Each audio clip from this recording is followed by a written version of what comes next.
This chapter's called Alien. I'm wondering if they're in the woods, they've heard a crackle, their friends have just walked past them out of the woods. Do you think everything is going to go well? Now, stop. Don't speak yet. If you've seen the movie or you've already read the book, stop and think back to this stage when you hadn't seen any more or read any more. What was your prediction then? Go.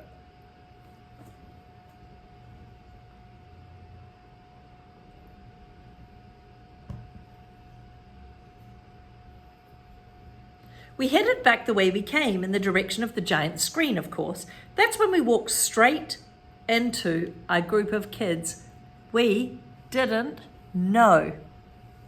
They'd just come out of the woods doing stuff I'm sure they didn't want their teachers to know about. I could smell smoke now, the smell of both firecrackers and cigarettes. Ugh, gross. They pointed a flashlight at us. There were 6 of them, 4 boys, 2 girls. They looked like they were in the 7th grade. What school are you from? Said one of the boys. Beecher Prep, Jack started to answer, when all of a sudden one of the girls started screaming. Oh my gosh, she shrieked, holding her hand over her eyes like she was crying. Well, I figured maybe a huge bug had flown into her face or something. No way, one of the boys cried out, and he started flicking his hand in the air like he'd just touched something hot. Then he covered his mouth. Friggin' no way, friggin' man. All of them started kind of half laughing, half covering their eyes. Pushing each other and cursing. What's that? Said the kid, who was pointing his flashlight at us. And it was only then that I realized the flashlight was pointed right in my face. And what they were talking about, screaming about, was me. Let's get out of here, said Jack quietly, and he pulled me by my sweatshirt sleeve and started walking away from them. Wait, yelled the guy with the flashlight, cutting us off. He pointed the flashlight right in my face again, and now he was only about 5 feet, which is, a ruler is 1 foot, 5 feet away. Oh man, he said, what happened to your face? Stop it, Eddie, said one of the girls. Didn't know we were watching Lord of the Rings tonight. Look, guys, it's Gollum. This made his friends hysterical, meaning they were laughing crazily. Again, we tried to walk away from them, and again a kid named Eddie cut us off. He was at least a head, 1 head taller than Jack. Oh, man, it's an alien, said the other kids. No, man, it's an orc, said another, pointing the flashlight in my face again. This time he was right in front of us. Leave him alone, okay, said Jack, standing up from me, pushing the hand holding the flashlight away. Make me, said Eddie, pointing the flashlight in Jack's face now. What's your problem, dude? Said Jack. Your friend's my problem. Jack, let's go, I said, and I pulled him by the arm. Oh man, it talks, said Eddie, shining the flashlight again in my face. Then one of the other guys threw a firecracker dangerously at our feet. Jack tried to push past Eddie, but Eddie shoved his hands into Jack's shoulders and pushed him hard, which made Jack fall backwards. Eddie! Screamed one of the girls. She was trying to be an advocate for them and stop them. Look, I said, stepping in front of Jack, holding my hands up in the air like a traffic cop. We're a lot smaller than you guys. You talking to me, Freddy Krueger? That's from a horror movie. I don't think you want to mess with me, you freak. It was at that point where I knew I should run away as fast as I could, but Jack was still on the ground and I wasn't about to leave him. Yo, dude, said a new voice behind us. What's up, man? Eddie spun around and pointed his flashlight towards the voice. For a second, I couldn't believe who it was. Leave them alone, dude, said Amos, with Miles and Henry standing right behind him. Says who? Said one of the guys who was on Eddie's side. Leave them alone, dude, Amos repeated calmly. Are you a freak too? Said Eddie. They're all a bunch of freaks, said one of the friends. Amos didn't answer. He remained calm. He looked at us. Come on, guys. Let's go. Mr. Tushman is waiting for us. I knew that was a lie, but a really good thing for him to say. But I helped Jack get up and we started walking over to Amos. Then out of the blue, the Eddie guy grabbed my hood as I passed him by, yanking it really hard so it was pulled backwards and I fell flat on my back. It was a hard fall and I hurt my elbow pretty badly on the rock. I couldn't really see what happened afterwards except that Amos rammed into the Eddie guy like a monster truck and they both fell down on the ground next to me.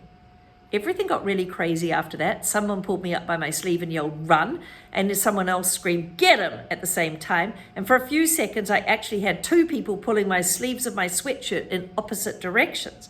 I heard them both cursing until my sweatshirt ripped. The first guy yanked me by my arm and started pulling me behind him as we ran, which I did as fast as I could, and I could hear footsteps behind us. This is scary. They were chasing us, and voices shouting and girls screaming to say stop. But it was so dark I didn't know which voices were which, and only then it felt like we were underwater. We were running like crazy, and it was pitch black. And wherever I started to slow down, the guy pulling me by the arm yelled, "Don't stop." Okay, book club, why, what's happened, and what is the clue that tells you that there's going to be a problem for Augie?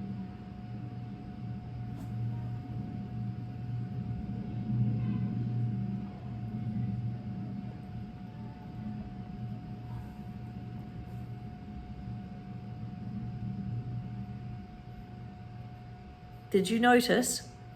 Did anyone notice in the class? He said it started sounding like he was underwater.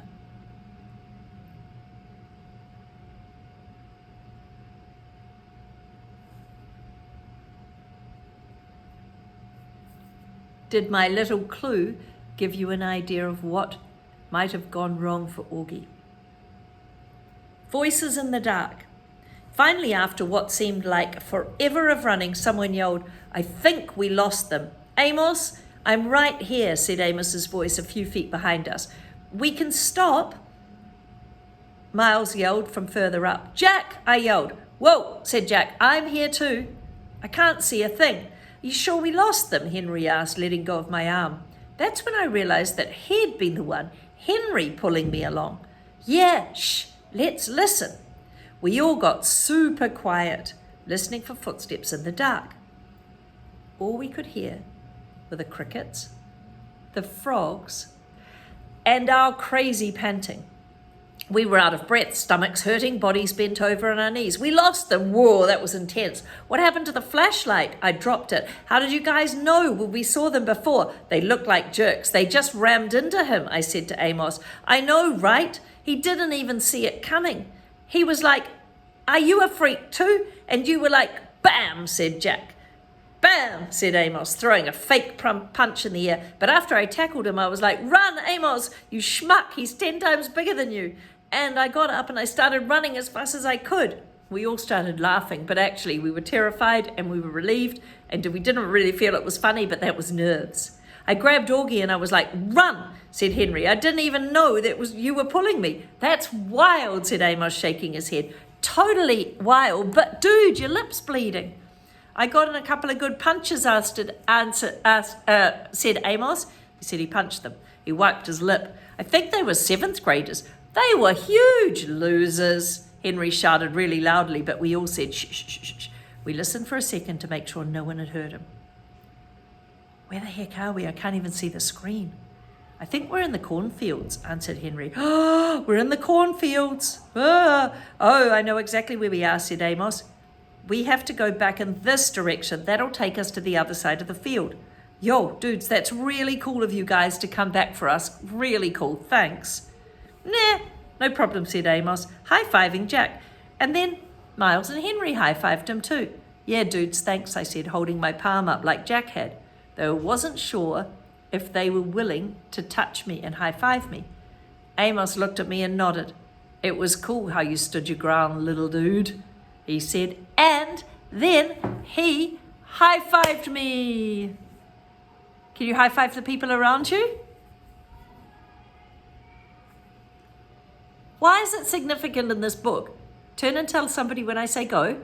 Why is it significant that Augie has just been high-fived by Amos?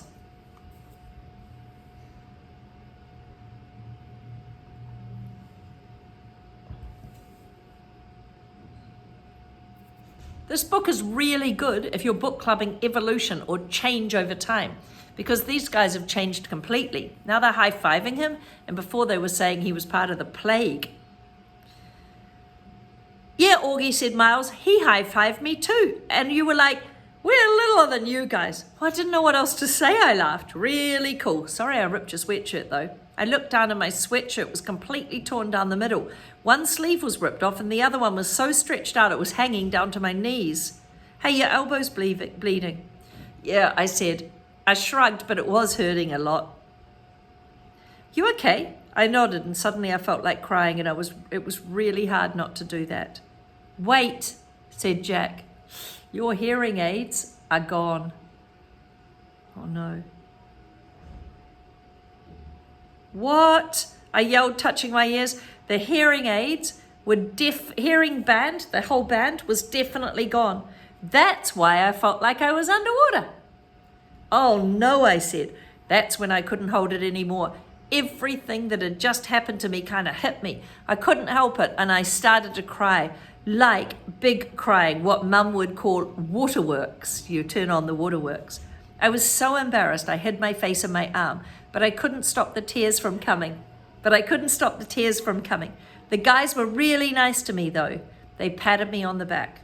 You're okay, little dude. It's okay to cry. That was really big deal what just happened to us. You're one brave little dude, you know that? Said Amos, and he put his arms around my shoulders. Whoa, really touched me. And when I kept on crying, he put both his arms around me like my dad would have done. And he just let me cry.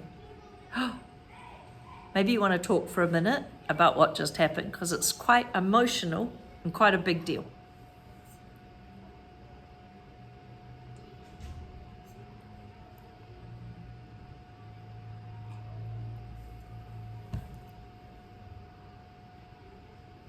Maybe you've come up with the fact that there's two issues here. One is a personal problem for Augie. He's lost his hearing aids. That's a big problem. They're really, really expensive. And they were specially designed for him. And the second one is they're stuck in the cornfields, the Emperor's Guard. We backtracked through the grass for a good 10 minutes to see if we could find my hearing aids, but it was way too dark to see anything. We literally had to hold on to each other's shirts and walk in single file so we wouldn't trip over one another. But it was like black ink all around us. I could not possibly see. This is hopeless. They could be anywhere. Maybe we can come back with a flashlight, said Amos. No, it's okay, I said. Let's just go back. Thanks, though. We walked back towards the cornfields and then cut through them until the back of the giant screen came into view. Since it was facing away from us, we didn't get any light from the screen at all until we walked around to the edge of the woods again. That's when we started seeing a little bit of light. There was no sign of the 7th graders anywhere. Where do you think they went, said Jack. Why, back to the food truck, said Amos. They're probably thinking we're going to report them. Are we? Said Henry, and he looked at me and I shook my head. Okay, said Amos, but little dude, don't walk around here alone again, okay? If you need to go somewhere, tell us and we'll go with you. Okay, I nodded. As we got closer to the screen, I could hear, high on the hill is a lonely goat herd. That's a song from the movie. And I could smell the cotton candy from one of the concession stands near the food truck.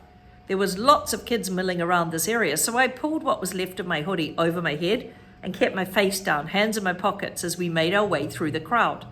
It had been a long time since I'd been without my hearing aids, and it felt like I was miles under the earth. It felt like that song Miranda used to sing to me, ground control to Major Tom. Your circuit's dead. There's something wrong.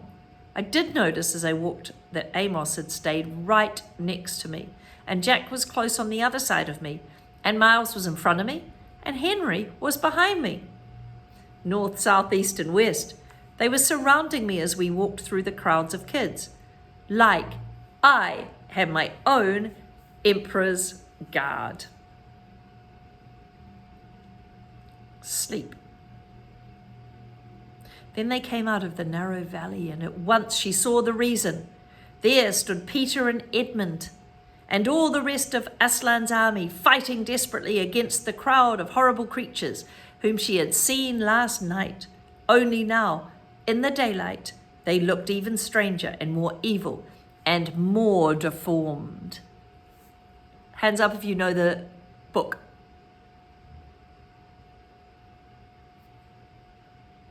Did anyone say The Lion, the Witch, and the Wardrobe?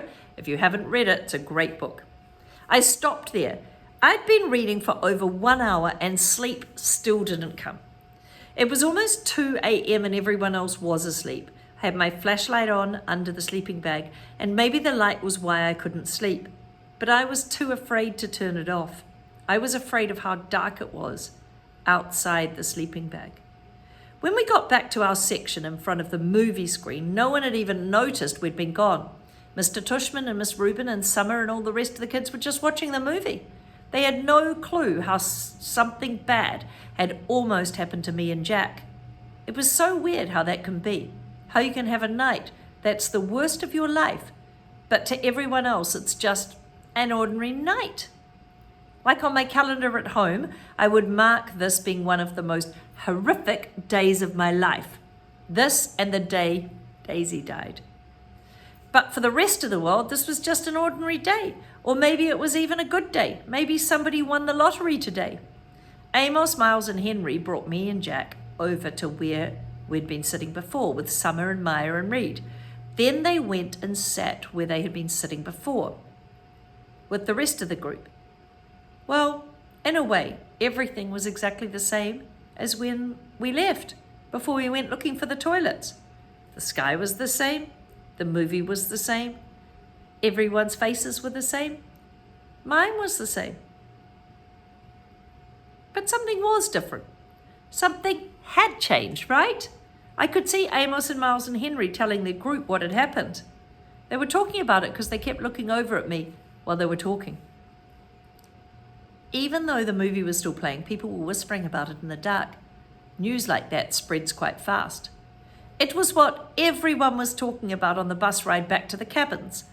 All the girls, even girls I didn't know well, were asking me if I was okay. The boys were all talking about getting revenge on the group of 6th, 7th grade jerks trying to figure out what school they were from. Don't use the word jerks, okay? It's rude. It's not a swear word, but it's quite offensive. I wasn't planning on telling the teachers about any of what happened, but they found out anyway, teachers do. Maybe it was the torn sweatshirt and the bloody elbow, or maybe it's just that teachers, as you know, hear everything.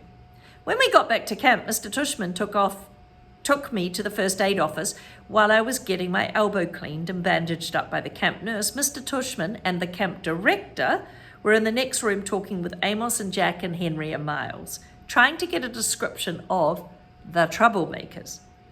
When he asked me about them a little later, I said I couldn't remember their faces at all. That wasn't true. It's their faces I keep seeing every time I close my eyes to sleep. The look of total horror on the girl's face when she first saw me. The way the kid with the flashlight, Eddie, looked at me and talked to me. Just by looking at my face, he decided he hated me. Like a lamb to the slaughter. I remember Dad saying that ages ago. But tonight, I finally think I get what that means. See, he went off into a place where no one knew him. Whew, that's pretty emotional. Maybe you want to talk about it or write about it, because that was quite emotional.